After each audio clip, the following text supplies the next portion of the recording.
And my name is Ross Neal.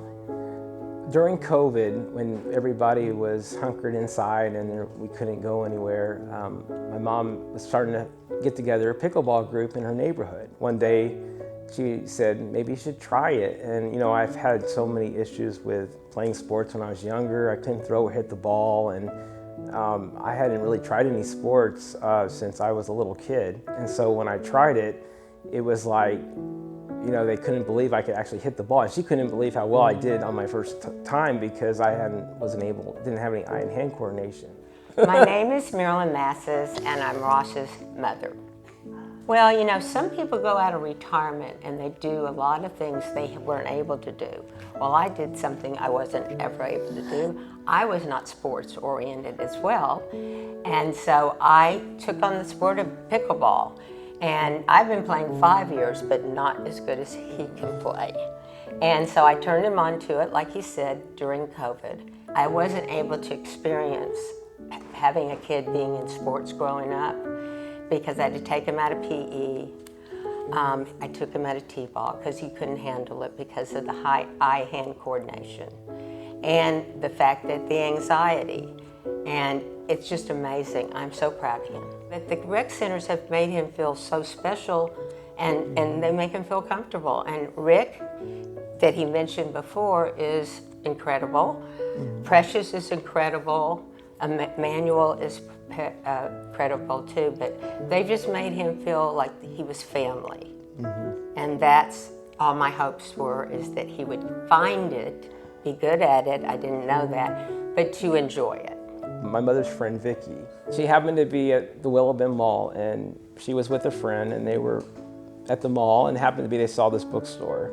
And it happened to be that she saw that they actually, not only does this guy write his own books, but he teaches people how to write a book. And so I happened to go with her, and we met with them. And at first I thought I was going to maybe write about pickleball. I didn't mention anything about autism. It wasn't on my mind. I thought, well, maybe I'll do pickleball because that was a challenge I overcame because I couldn't play sports as a kid, and it would help children who can't play sports too.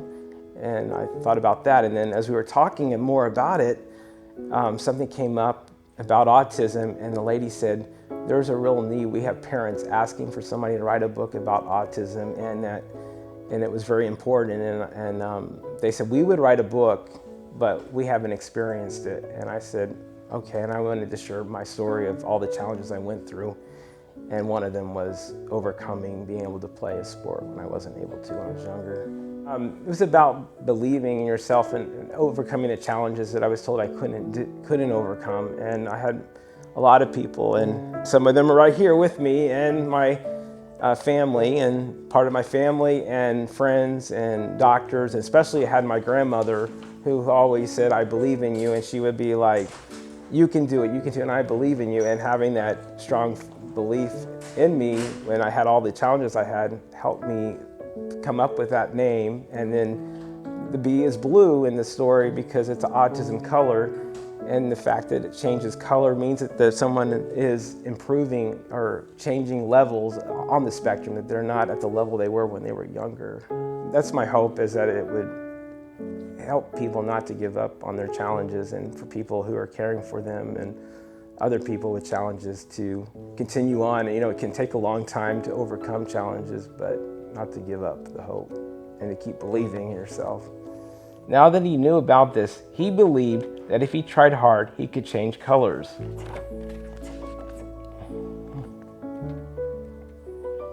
When Ross was first born, I knew there was something not quite right. But back in the year that he was born, in the 70s, they didn't have all the innovation stuff going on and resources. So it took us quite a while till he was 8 or 9 to get a true diagnosis. And it's been a challenge. I'm not going to say that, in school and everything, but he did it. And what I want from me to get to other parents, there are a lot of parents who do not own the fact that their kid may need some special services. And in my mind, they're doing an injustice to their kid.